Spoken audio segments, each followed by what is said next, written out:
Jeremy was referred to the hospice once he'd been given a short prognosis, and I didn't want him to come, but he was very keen on coming here. He had a fear of pain. He had a fear of being uncared for, which had been our experience of the hospital system for the 7 months from his diagnosis. I was afraid that we would lose the chance of that bed by being at James Cook. But luckily the person looking after us there contacted the hospice, and we'll be forever grateful that she managed to get hold of Sadie. And when we entered, Jeremy was taken in a wheelchair to a room, and I was asked to wait in the waiting area. And I sat and collapsed in tears. I was full of fear that he'd been taken away from me, until Sadie came out and spoke to me, and I let out all my wrath and my frustration and the trauma on her, and I got the most beautiful arm round me and a big cuddle and a smiling face telling me that it was okay.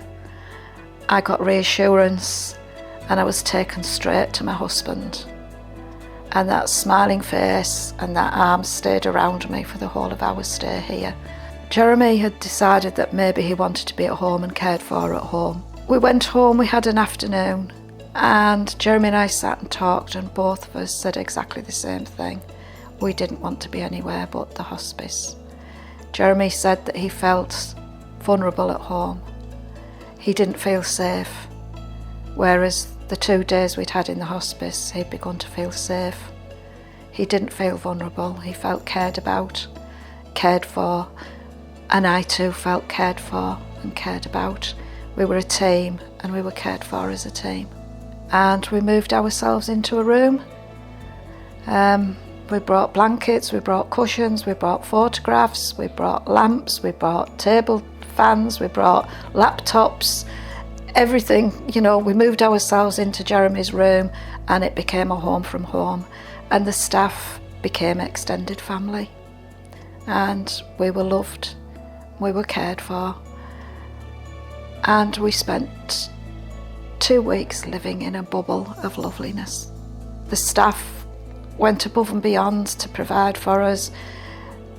We even had Sadie again help us do a hand casting, which was an hilarious Sunday afternoon of trying to work out how to put 2 hands, one of them very weak, another one that really wasn't doing as it was told, into this bucket.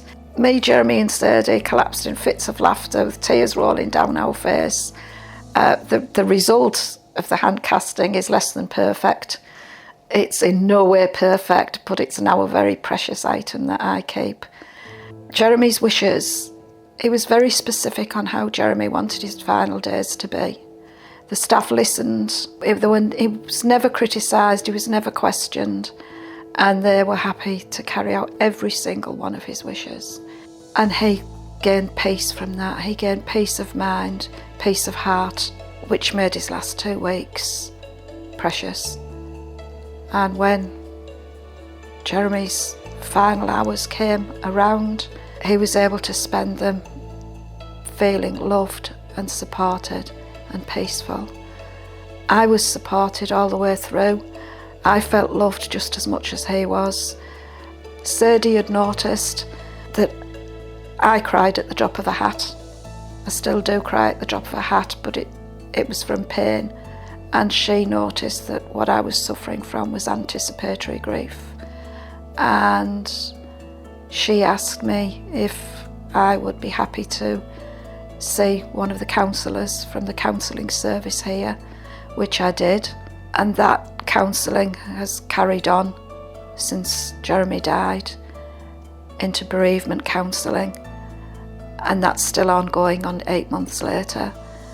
I feel part of a family. The hospice is a family, a very special family, one that we hope we never need.